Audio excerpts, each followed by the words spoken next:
தாயார் தான் நமக்கு கஷ்டம் கொடுத்துட்டும் நம்ம பாப்பத்தை எடுக்க மாட்டா. அவ நம்ம செய்த பாவங்களை நம்ம கிட்டேந்து திருடுறதே நமக்கு தெரியாதான். இன்னொன்னும் பெருமாளுக்கு பிடிக்காததை செய்யறதே பாவம் விட்டார். அந்த பாவத்தை சமாதானப்படுத்துபவள் எப்படின்னு ஒரு வியாக்கியாதா சொன்னார். அவனை அழகாலே திருத்தும், இவனை அருளாலே திருத்தும்னர். அதாவது பெருமாள் கிட்ட போய் சொல்லணுமா, இந்த பக்தனை மன்னிச்சு விட்டுரு. ஆனா பெருமாள் எதையாவது பார்த்தால் தானே அவர் மன்னிச்சு விடுவார். தாயார் தன் அழக காமிப்பலாம் பெருமாளுக்கு. அதை பார்த்த உடனே நீ இவ்வளவு அழக காண்பிக்கிறிய, அதனால அவன் பாவத்தை மன்னிக்கிறேன். இப்ப நம்மளும் க்ஷமாபணம் கேட்கணும். செய்த பாவத்துக்கு பிராயஷ்சித்தை நம்ம பெருமாள் கிட்ட வாய் திறந்து கேட்கணும். வாய் திறந்து கேட்கறதுக்கு நம்ம மனசு மாறணும்.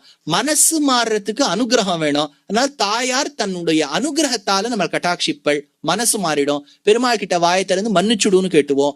அதே சமயத்துல தாயார் அழக பெருமாள் கிட்ட காமிச்சுடுறா. பெருமாள் உடனே நான் இவனை மன்னிச்சு ஏத்துக்கிறேன்றார். அவனை அழகாலே திருத்தும், இவனை அருளாலே திருத்தும்.